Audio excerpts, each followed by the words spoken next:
พระศาสดาผู้ประทับอยู่เชตวัน ทรงปรารภคนพาลเล่นนักสัตว์ตรัสพระธรรมมัทเทศนาว่าปมาทะเป็นต้นนำเรื่องราวมากล่าวย้ำประกอบธรรมบรรยายความพิสดารว่าได้ยินมาในสมัยหนึ่งเขาเป่าร้องไปซึ่งนักสัตว์ของคนพาลขอถวายความนอบน้อมแด่พระรัตนตรัยมีพระพุทธเจ้าเป็นต้นขอถวายความเคารพพระมหาเถระพระเถรานุเถระเจ้าคณะพระสังฆาธิการทั่วโลกอันมีพระเดชพระคุณพระธรรมเสนาบดีรองเจ้าคณะภาค7วัดพระธาตุดอยสุเทพเป็นต้นและขออำนวยพรแด่ท่านผู้ฟังท่านผู้ชมสาธุชนพุทธบริษัททั้งหลายวันนี้รายการธรรมทัศน์ของวัดพระธาตุดอยสุเทพอำเภอเมืองจังหวัดเชียงใหม่ออกอากาศทางสถานีวิทยุวปท2จังหวัดเชียงใหม่โดยมีร้อยเอกจำนงปัญญาวัฒโนเป็นหัวหน้าสถานีและอาตมาภาพพระครูปริยัติยานุศาสตร์เป็นผู้บรรยายเป็นประจำทุกวันตั้งแต่เวลา7:30 นาทีเป็นต้นไปจนถึง8 นาฬิกาโดยประมาณสำหรับวันนี้ก็เหมือนเดิมแต่เปลี่ยนนิดหน่อยมีการปรับปรุงนิดหน่อยคือเรื่องคอมพิวเตอร์ Facebook คอมพิวเตอร์ Facebook ขัดข้องวันนี้ไม่สามารถไลฟ์สดทางเฟซเดิมคือเฟซของสวัยเทพบุญก็เลยมาใช้เทพบุญสวัยเครื่องนี้ซึ่ง FC ทั้งหลายไม่ค่อยรู้จักนานๆมาใช้ทีหนึ่งเทพบุญขึ้นต้นเทพบุญสวัยแล้วก็มี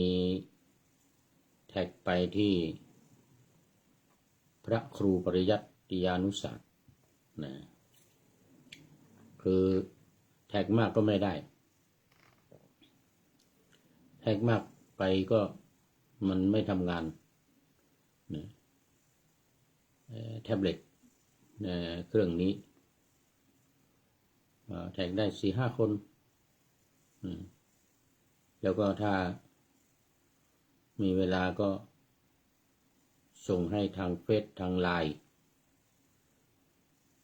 สำหรับ FC เก่าๆซึ่งไม่มีใน Facebook นี้ไม่มีในเทพบุญนี้เทพบุญสวัยนี้แล้วก็บันทึกเสียงทางคูลอีดิทส่งให้ทางสถานี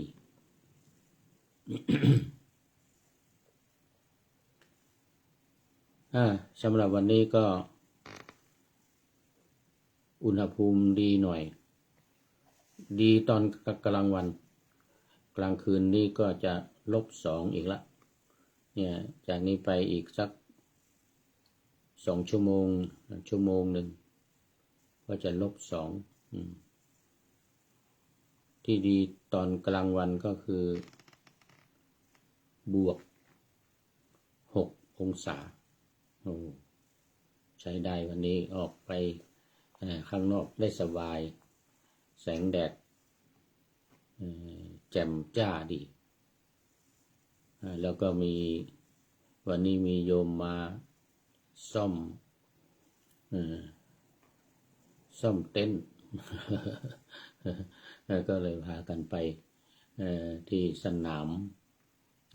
ามบริเวณวัดข้างนอกนี้นะ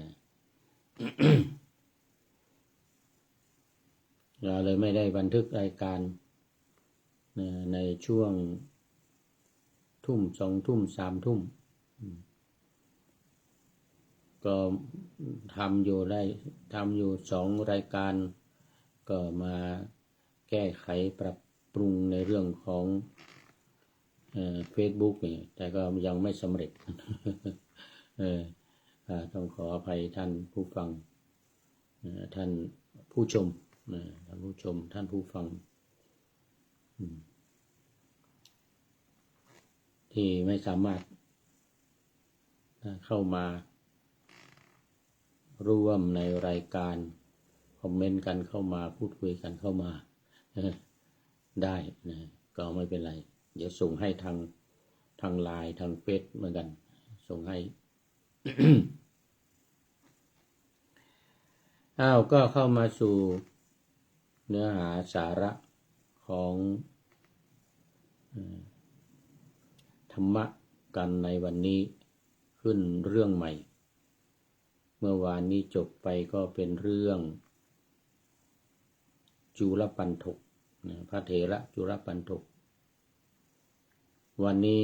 ก็ขึ้นมาใหม่ในเรื่องของคนพาลเล่นนักสัตว์นี่ก็คือนักขัตฤกษ์เป็นงานประเพณีเป็นงานประเพณีประจำปีหรือบางทีก็ประจำเดือนก็มีแล้วแต่ว่าสถานที่นั้นๆส่วนใหญ่เขาจะเป็นการเล่นมหรสพต่างๆอย่างในอินเดียปัจจุบันนี้เขาเรียกกันว่า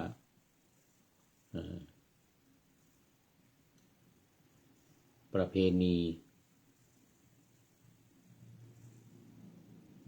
ประเพณีอะไรลืมหมดเลย เป็นประจำทุกปีอย่างเงี้ยแต่นี่เป็นของคนพาลเขามีอย่างนั้นด้วยนะคนพาลก็มีนักสัตว์มีงานประเพณีของเขางานประเพณีนักสัตว์ของคนพาลเนี่ยดังที่ปะหน้าธรรมาสไว้วันนี้ว่าพระศาสดาผู้ประทับอยู่เชตวันทรงปรารภคนพาลเล่นนักสัตว์ตรัสพระธรรมมัทเทศนาว่าปมาทะเป็นต้นน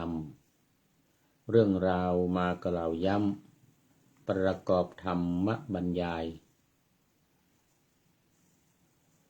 ความพิสดารว่าได้ยินมาในสมัย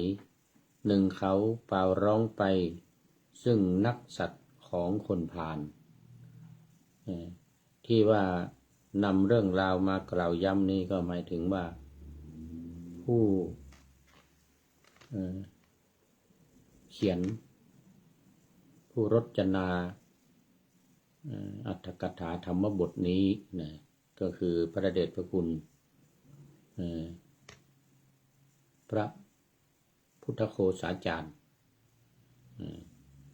พระพุทธโฆษาจารย์ในอินเดียนะไม่ใช่พุทธโฆษาจารย์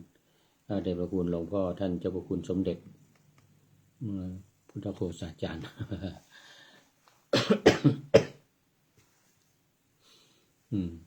ในพุทธโฆษาจารย์เรามีหลายองค์ปัจจุบันนี้อยู่วัดยานเวศกวันเดชพระคุณหลวงพ่อ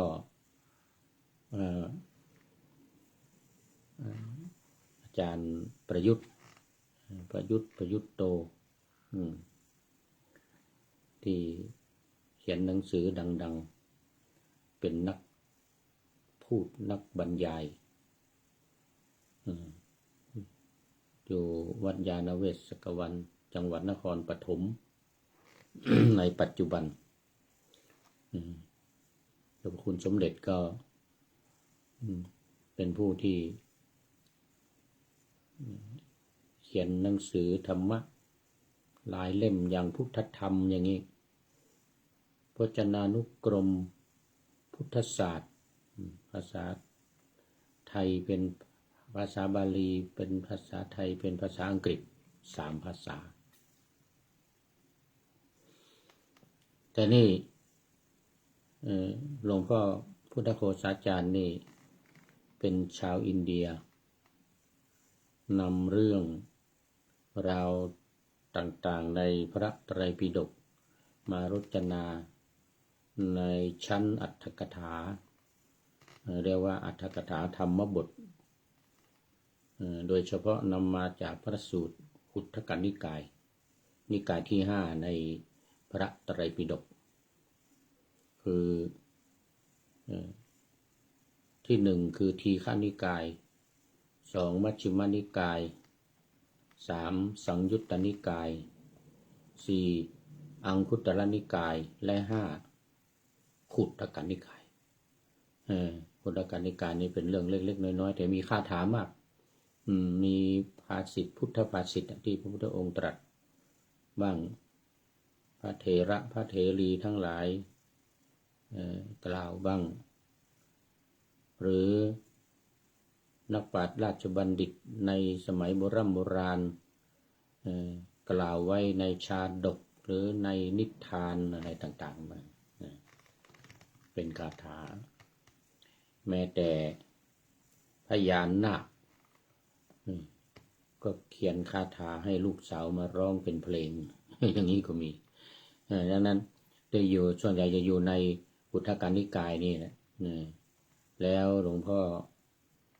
พุทธโฆษาจารย์ก็นำมาเรียบเรียงนำมาบรรยายเล่าอดีตนิทานประกอบเล่าเรื่องราวทั้งหลายประกอบอย่างในเรื่องนี้ก็เอาเรื่องของคนพาลที่เล่นนักสัตว์เล่นประเพณีประจำปีงานประจำปีงานรื่นเริง เป็นงานรื่นเริงแต่เป็นงานรื่นเริงของคนพาลทำยังไงอันนี้กล่าวว่าเมื่อมีการประกาศเล่นนักสัตว์ของคนพาลเนี่ยก็เล่นพากันไปยืนด่ากล่าวคำพูดที่ไม่เป็นของสัตบุรุษเป็นเขาบอกว่าเป็นคำพูดของอสัตบุรุษนะเช่นสัตบุรุษจะกล่าวคำพูดจาที่อ่อนหวานไพเราะมีประโยชน์ไม่ด่าว่าส่อเสียดบริพาทอะไรต่างๆเนี่ยนะแต่ที่สมัยนั้นเนี่ยในกรุงสาวัตถีมีการกล่าวถ้อยคำที่ไม่ใช่ของสัตบุรุษไม่ใช่ธรรมะไม่เป็นภาษิตที่คนนักปราชญ์ราชบัณฑิตทั้งหลายไม่พูดกันเป็นคำหยาบเป็นคำด่าเป็นคำบริพาทไอเหี้ยไอสัตว์นี่ถ้าเป็นภาษาไทยแล้วนี่นะเป็นต้นนะในอินเดียในสมัยนั้นนะยังไม่เป็นอินเดียยังเป็นชมพูทวีปอยู่สมัยนั้นที่เมืองสาวัตถีนี่เป็นเมืองใหญ่เป็นเมืองใหญ่อย่างที่เคยเล่าพระเจ้าเปรตที่โกศลก็ไปขอเศรษฐีจากเมืองต่างๆโดยเฉพาะจากราชคฤห์ไปตั้งถิ่นฐานกันในเมืองสาวัตถีนี้เพราะนั้นประชากรของเมืองสาวัตถีนี่ก็มีเรียกว่าหลายโกฏ เป็นสิบโกฏนะเป็นล้านนะ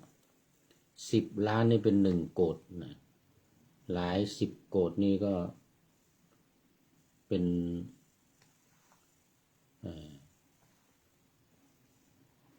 100 ล้านนะเป็น100 ล้านคราวนี้มีในนี้บอกว่ามีที่เป็นอริยบุคคลเนี่ยนะเป็นอริยบุคคลคือเป็นโสดาบันเป็นต้นสกทาคามีอนาคามีจนถึงเป็นพระอรหันต์ที่เป็นพระบ้างเป็นฆราวาสก็มีเนี่ยนะโสดาบันนี่เยอะเลย5 โกฏในเมืองสาวัตถีเนี่ยมี5 โกฏก็คือ50 ล้าน50 ล้านคน50 ล้านเนี่ยเป็นอริยบุคคลเป็นพระก็เป็นมีแต่ฆราวาสเป็นส่วนใหญ่อย่างเป็นโสดาบันสกทาคามีอนาคามีเนี่ยยังอยู่บ้านครองเรือนมีลูกมีเมียมีครอบครัวอยู่ในบ้านในเรือนเนี่ยอย่างเศรษฐีอนาถบิณฑิกะเศรษฐีเนี่ยระดับเศรษฐีระดับนี้มีจำนวนมากเป็นหมื่นเป็นหมื่นครอบครัวเป็นหมื่นเศรษฐีนะในเมืองสาวัตถีนะที่นับถือพระพุทธศาสนาฟังเทศน์ฟังธรรมของพระศาสดาเสร็จแล้วก็ได้บรรลุธรรมกันเป็นอริยบุคคลกัน5 โกฏในนี้ในเรื่องนี้ว่าไว้ทีนี้ในจำนวน5 โกฏเนี่ยโอ้เดือดร้อนมากเพราะว่าตนเองเป็นอริยบุคคลส่วนที่แสดงนักสัตว์นะเป็นไม่ใช่อริยบุคคลเนี่ยไม่ใช่สัตบุรุษนะคำพูดที่เขาใช้กันเขาจะไปยืนอยู่ที่ไปตามหมู่บ้านต่างๆถ้ามีสนามใหญ่ๆก็ขึ้นจัดเวทีขึ้นก็ด่าตะโกนด่าพ่อด่าแม่ด่าโคตรเง่าสักการะอะไรพวกนั้นนั่นนะเย็ดพ่อเย็ดแม่อะไรคำอะไรที่มันเป็นคำหยาบเป็นคำส่อเสียดเป็นคำด่าว่าเปรียบเปรยทั้งหลายเนี่ยนะก็จะค้นกันมาว่าเนี่ยหมู่คนพาลทั้งหลายเนี่ยนะตีเกาะเคาะกลองมีดนตรีมีอะไรเล่นกันมาด้วยแล้วก็ถ้าร้องเป็นเพลงก็เป็นเพลงที่หยาบคายเป็นเพลงที่ฟังกันไม่ได้แต่พวกนี้ต้องทำเพราะว่าคนพาลมันก็มีเยอะบัณฑิตมีมากคนพาลก็มีเยอะคนที่เป็น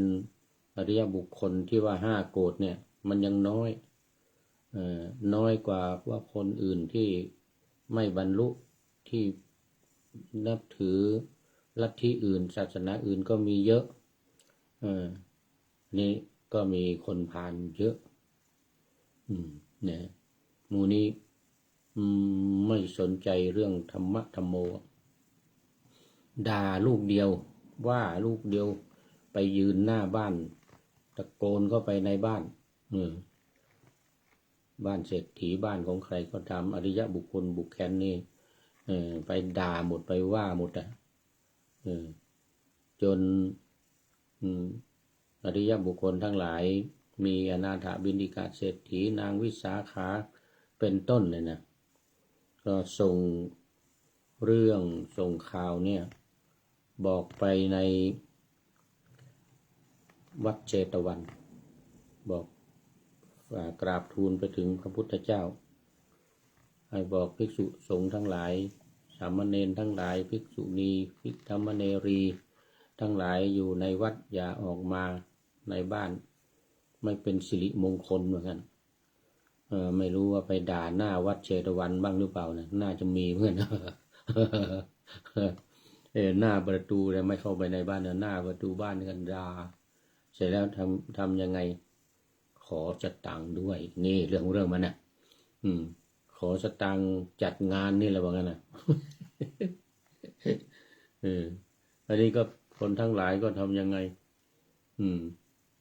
แก้รำคาญมายืนมาด่าหน้าบ้านมาขอสตังค์ก็ให้ไป1 ครึ่งกหาปณะบ้างเป็นเล็กๆน้อยๆเป็นเศษสตังค์อะไรให้ไปแก้รำคาญนะถ้าให้น้อยก็ด่าอีกด่าว่าด่าอยู่แล้วมาด่าอยู่แล้ว มากล่าวคำพรุษสวัสดิ์อยู่แล้วเนี่ยก็เขาให้ตังไปก็ให้น้อยก็ด่าอีกแต่ก็ต้องไปให้แล้วก็ต้องไปไม่ว่าจะมากจะน้อยเพราะว่าคนมันเยอะนี่ในเมืองคนมันเป็นหลายล้านเป็น10 ล้านในเฉพาะอริยบุคคลนี่ก็5 โกฏ5 โกฏมันก็หลายโกฏแต่เป็น10 โกฏ20 โกฏก็ไปทุกบ้านทุกหมู่บ้านทุกหลังคาเรือนหน้าประตูบ้านเขาพวกนี้มันก็เยอะมันก็กระจายกันไปไงจ่ายกัน7 วันใช้เวลา7 วันขอสตังค์ด้วย ขอสตังค์ด้วยด่าด้วยว่าสเพเหระคำใต้เสื้อใต้ผ้าคำนี่ไม่เป็นมงคลทั้งหลายเนี่ย คำไม่เป็นมงคลทั้งหลายก็แม้พวกข้าพระองค์เองก็ไม่ออกบ้านเหมือนกันนะหมู่อริยบุคคลที่เป็นอริยบุคคลนับถือพระพุทธศาสนานะแม้พวกข้าพระองค์นี่ก็ไม่ออกจากบ้านอยู่แต่ในบ้านเนี่ย7 วันเนี่ยไม่ไปไหนซื้ออาหารการกินมาทำไว้ในบ้านไม่ออกไปมาตุนไว้เพื่อทำอาหาร7 วันแล้วก็ส่งข้าวปลาอาหารส่งน้ำปานะยาคูทั้งหลายอัฐบาลทั้งหลายไปถวายพระพุทธเจ้าพระภิกษุสงฆ์สามเณรสามเณรีในวัดให้คนเอาไปทำในบ้านให้คนเอาไปยิ่งอนาถบิณฑิกาเศรษฐีก็ทำโรงทานอยู่แล้วทำโรงทานแต่โรงทานนั่นก็ยังทำอยู่นะโรงทานยังทำอยู่แต่ว่าพระไม่มาแล้วบอกไปในวัดพระไม่ต้องมาไม่ต้องมาฟังคำที่เป็นอัปมงคลใต้เสื้อใต้ผ้าคำด่าคำว่าบริพาททั้งหลายยิ่งเห็นพระออกมายิ่งจะด่าใหญ่เลยยิ่งจะด่าใหญ่เลยเพราะมันตรงกันข้ามกับเขาตรงกันข้ามกับพวกเขาเหมือนกับในทางตะวันตกเนี่ยทางยุโรปอเมริกานี่นะมีหมู่เขาเรียกว่าหมู่ที่ออกมาเดินขบวนออกมาทำเป็นงานประเพณีของเขาคือหมู่เขาเรียกว่าพวกหลากหลายทางเพศพวกหลากหลายทางเพศก็ออกมาแสดงกิริยาอาการท่าทางสะดุ้งกระรุ่งตุ้งติ้งหมู่กระเทยทั้งหลายนะเขาจะมีวันเขามีวันแสดงรู้สึกว่าจะมี1 วันหรือติดต่อกัน3 วัน5 วันด้วยนะสมัยหนึ่งมันนานมาแล้วเมื่อสัก20 กว่าปีมาแล้วเนี่ยอาตมาไปที่อเมริกานะแต่มาเยอรมันนี่ยังไม่เห็นนะไปที่อเมริกาตอนนั้นมันเป็นหน้าร้อนเดือนพฤษภาคมนะเดือนน่าจะเป็นช่วงนั้นนะช่วงมหาวิทยาลัยปิดเทอมปิดเทอม ช่วงเดือนเมษาเราจะปิดเทอมกันเดือนมีนาใช่ไหมมีนาเมษานี่แหละเดือนมีนาเมษาโอ้เป็นขบวนใหญ่เต็มถนนเลยพวกรักต่างเพศเดี๋ยวก่อนรักเพศเดียวกันพวกเพศเดียวกันแต่งงานผู้ชายแต่งงานผู้ชายผู้หญิงกับผู้หญิงอย่างเงี้ยก็แต่งหน้าแต่งตาโอ้แต่งตัวอะไรต่างๆแล้วก็ตะโกนร้องไปเต้นรำทำเพลงไปตามถนนนั่นในอเมริกานะ แต่ไม่ถึงไม่ขนาดนี้นะเขาไม่ได้ด่าใครนะเขาไม่ได้ด่าใครหรอกอันนี้เปรียบเทียบเหมือนกับว่าเป็นประเพณีของเขาว่าเขาทำกันเป็นประจำเลยนะอันนี้แต่ปีนี้รู้สึกจะลำบากละน่าจะทำไม่ได้แล้วหน้าร้อนหน้าเนี่ยเพราะว่าประธานาธิบดีทรัมป์ประกาศไม่เอาด้วยกับหมู่รักร่วมเพศหมู่ไม้ป่าเดียวกันเนี่ยนะหมู่ชอบไม้ป่าเดียวกันอะไรหลากหลายเขาเรียกหลากหลายทางเพศคนหลากหลายทางเพศ ทำไม่เอาตอนนี้ประธานาธิบดีคนใหม่เข้ามาประกาศให้มีสองเพศเท่านั้นที่เป็นครูเป็นทหารเป็นอะไรที่ทำงานอยู่ในที่ต่างๆปลดออกหมดไล่ออกหมดไม่เอาหมู่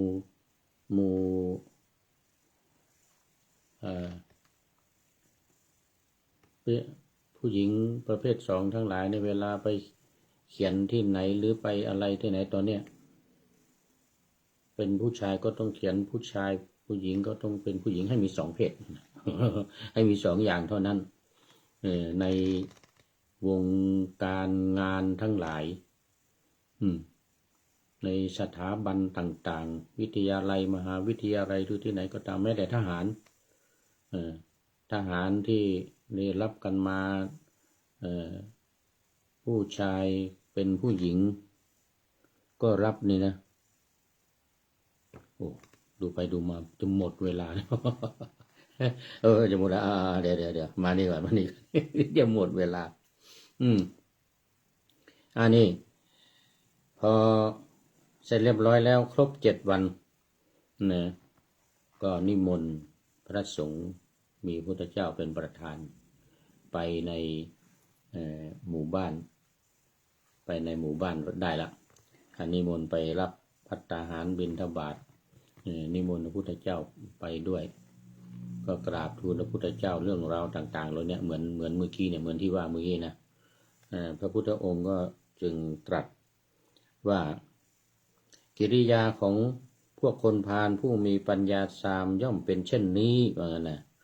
ส่วนผู้มีปัญญาทั้งหลายรักษาความไม่ประมาทไว้เหมือนทรัพย์อันเ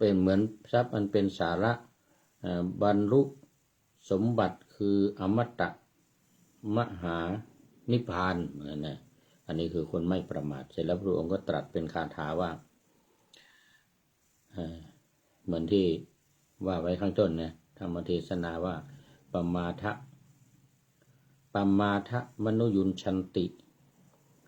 พาลาทุมเมทิโนชนาเป็นต้นนั่นในภาษาบาลีซึ่งก็แปลได้ใจความว่าพวกชนพาลผู้มีปัญญาสามย่อมประกอบเนืองซึ่งความประมาทส่วนผู้มีปัญญาย่อมรักษาความไม่ประมาทไว้เหมือนทรัพย์อันประเสริฐท่านทั้งหลายอย่าตามประกอบความประมาทอย่าตามประกอบความเชยชิดด้วยความยินดีในกามเพราะว่าผู้ไม่ประมาทแล้วเพ่งพินิจอยู่ย่อมบรรลุสุขอันไพบูลย์หมดเวลาพอดี จบพระธรรมเทศนาคนทั้งหลายก็ได้บรรลุธรรมกัน มีโสดาบันเป็นต้นพระธรรมเทศนาก็เป็นประโยชน์เป็นอันมากวันนี้ก็ต้องขอนำรายการ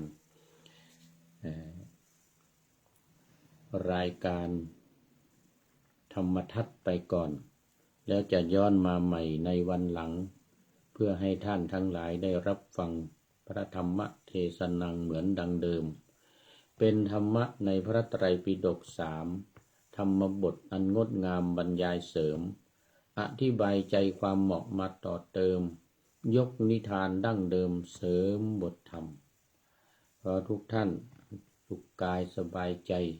ปรารถนาสิ่งใดอันเลิศล้ำจงเพิ่มพูนตามบุญงามและตามกรรม